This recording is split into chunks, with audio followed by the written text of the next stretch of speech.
Welcome back to my new source. So guys, কেমন আছো তোমরা সবাই? আই হোপ তোমরা সবাই খুব ভালো আছো। অনেকে কমেন্ট করছিল যে বাড়ির পুজো কবে, তো অবশেষে বাড়ির পুজো চলে আসছে। আর আজকে পুজো, আর আমার বাড়ির পুজোর প্রত্যেকটা মুহূর্ত তোমাদের সাথে শেয়ার করব। ঠাকুর আনার থেকে শুরু করে মানে পুজোর যা যা মানে নিয়ম নিষ্ঠার থেকে শুরু করে যা যা আছে সব কিছু আজকে আমার ভিডিওতে দেখতে পারবে। তো চলো ভিডিওটা দেখতে থাকো। আর এই যে মা বসে আছে, মায়ের অবস্থা দেখো। আর এই সাইডে দেখো সব পূজার সামগ্রী সব রেডি করে রাখা হয়েছে। বালি রয়েছে যজ্ঞের জন্য, প্রদীপ রয়েছে, আর আমের পল্লব দেখো সব ফুল সব রেডি করে রাখা হয়েছে।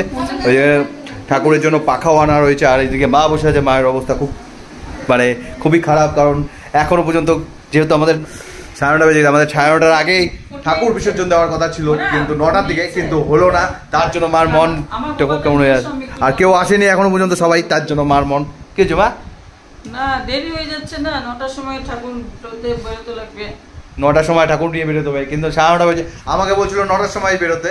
কারণ প্রত্যেকবার 12টার পর যে বেরোয় যায়, কারণ বারবেলা বেরোতে হয় না ঠাকুরকে নিয়ে বিসর্জন দেওয়ার জন্য। আর নতুন ঠাকুর বাড়িতে আনার জন্য 12টার পর ঠিক না, শুভ নয়। তার জন্য বলছিল, কিন্তু আমি আমার কাজ কমপ্লিট করেছি। আর 9টার সময় আমার সব রেডি হয়ে গেছে, কিন্তু মার লোকজন এখনো আসে নাই। তোমার লোকজন কই? না আমার লোক সবাই বাড়ির তো কাজকর্ম সেরে আসবে না, তাই জন্য মা দেখো সবাইকে ফোন করছে এখনো, কিন্তু কি কেউ আসে নাই। আমার সাথে কালকে রাতে এনে ঝগড়া হয়ে গেছে, কারণ 9টার সময় যাওয়ার কথা, তো আমি 9টার আগে আমি রেডি হয়ে গেছি। কারণ আমার সব যা যা ঢাকি থেকে শুরু করে যা যা আমি আয়োজন করেছি সব, কারণ ঠাকুরটা আনার দায়িত্ব আমার, তাই সব রেডি করাই আছে আমার। মার যারা আসবে মানে মাসিরা দিদিরা কেউ এখনো পর্যন্ত আসেনি, কারণ এটা সম্ভব না। আমি কালকেই বলছি যে 9টার মধ্যে আসা অসম্ভব, ইম্পসিবল মানে আসতেই পারবে না, নাকি বাবা? বাবাও রেডি, সবাই রেডি। মা টেনশনে পড়ে গেছে এখন, কারণ কখন আসবে, আর এখনো আসে নাই যেহেতু। তো চলো তোমরা ভিডিওটা দেখতে থাকো, যখন সবাই আসবে আবার ভিডিওটা শুরু করবো, ততক্ষণ ভিডিওটা। তো গাইস চলো তোমাদেরকে এখন দেখাচ্ছে আমাদের বাড়ির পুজোর যে প্যান্ডেল হয়েছে তার ডেকোরেশন।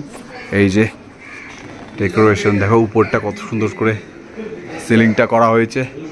আর প্যান্ডেলটা এই হলো প্যান্ডেল, সিলিংটা কিন্তু সবথেকে ভালো লাগছে আমার। আর এখানে হচ্ছে ভোগের রান্না, আর এই সাইডে হয়েছে আমাদের পুজোর মণ্ডপটা, যেটা বানিয়েছে ফুল দিয়ে ডেকোরেশন করা হয়েছে। তো মা বিপত্তারিণীকে বসানো হবে এখানটায়, আর বসানোর পর কতটা সৌন্দর্য লাগে সেটা তোমরা প্লিজ কমেন্ট করে অবশ্যই জানাও। এখানে দেখো মা বিপত্তারিণী ভোগের রান্না করা হবে, তাই মা এখানটা অন্নপূর্ণা পুজো করে নিচ্ছে, কারণ এখানে মায়ের ভোগের রান্না যেহেতু হবে। তো দেখতেই পাচ্ছ মা এখানটায় অন্নপূর্ণা পুজো করে নিচ্ছে।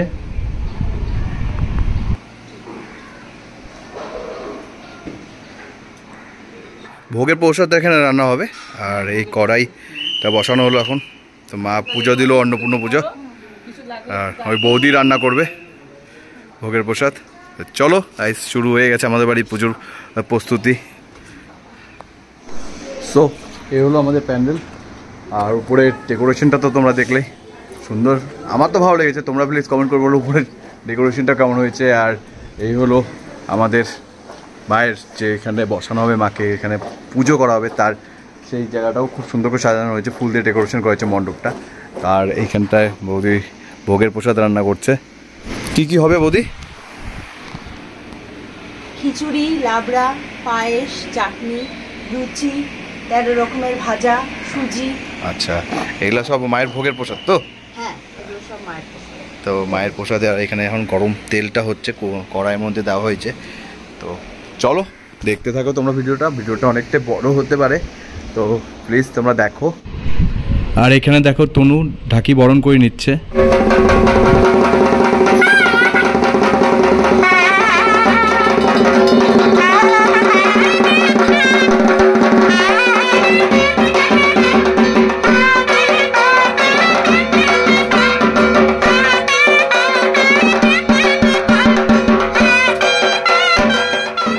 আর এখানে যারা নিমন্ত্রিত আছে তাদের জন্য এখানে প্রসাদের ব্যবস্থা করা হচ্ছে, রান্না করা হবে।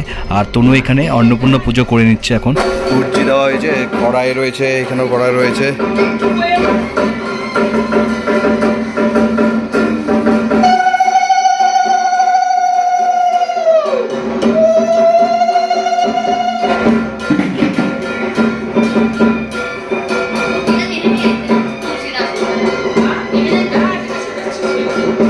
তো এখন মাকে ঠাকুরঘর থেকে বের করে নেওয়া আসা হচ্ছে, কারণ মাকে এখন বরণ করা হবে, তারপরে বরণ করার পর মাকে বিসর্জনের জন্য নিয়ে যাওয়া হবে, তাই মাকে এখন ঠাকুরঘর থেকে বের করে নেওয়া আসা হচ্ছে।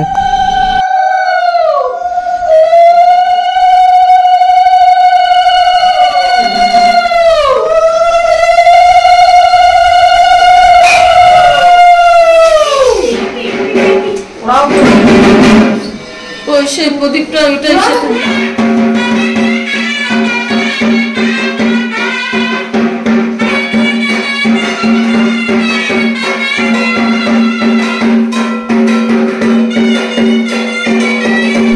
আজকে মাকে বিসর্জন দেওয়া হবে, তার আগে তনু মাকে বরণ করে নিচ্ছে এবং আমাদের বাড়ির প্রত্যেক সদস্য যারা আছে তারা মাকে এখন বরণ করবে, তারপরে মাকে বিসর্জন দিতে নিয়ে যাওয়া হবে।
প্রত্যেকবারের মতো এবারও মাকে যখন বিসর্জন দিতে নিয়ে যাওয়া হয়, ঠিক আমার মার এইভাবেই ভর উঠে থাকে দেখো।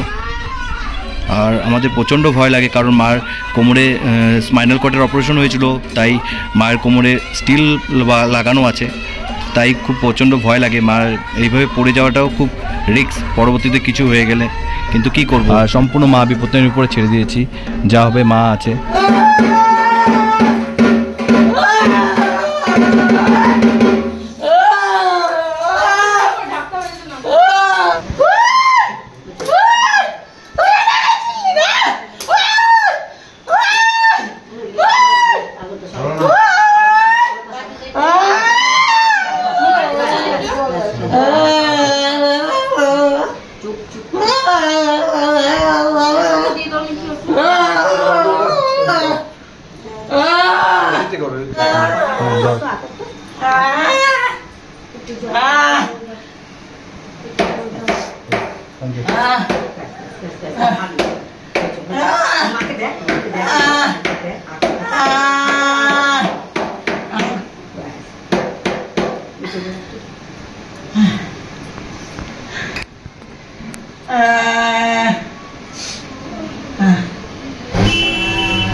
এক বছর ধরে মা বাড়িতে থাকার পর তারপর মাকে যখন বিদায়ের সময় আসে, তখন কিন্তু আর সেই যন্ত্রণাটা বলে বোঝানো যায় না।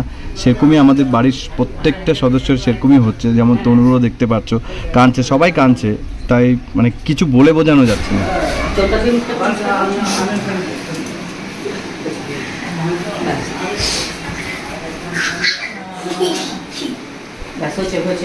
সকলে নিয়ে যা সব ওঠো ওঠো।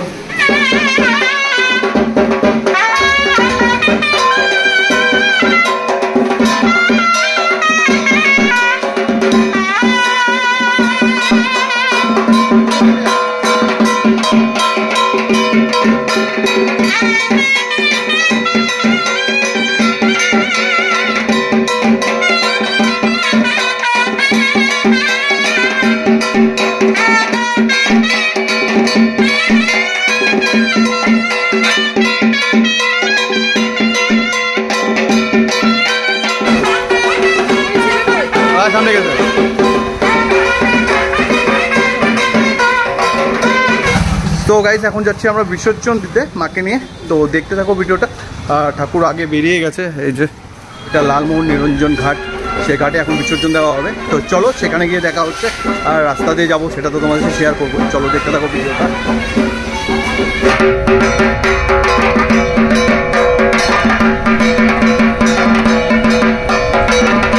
তো গাইস বেরিয়ে গেছি এখন আমরা বিসর্জন দিতে, আর মহানন্দা ঘাটে যাচ্ছি এখন, লালমোহন নিরঞ্জন ঘাট, সেখানে গিয়ে তোমাদের সাথে দেখা হচ্ছে।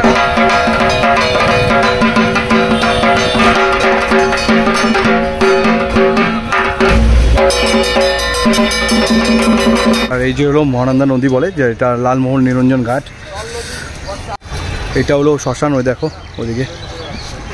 তো আমরা এখন বিসর্জন দেবো, আর এই প্রচুর জল হয়েছে দেখতে পাচ্ছ। চলো এবার প্রতিমাকে নিয়ে বিসর্জনের দিকে যাই। আস্তে আস্তে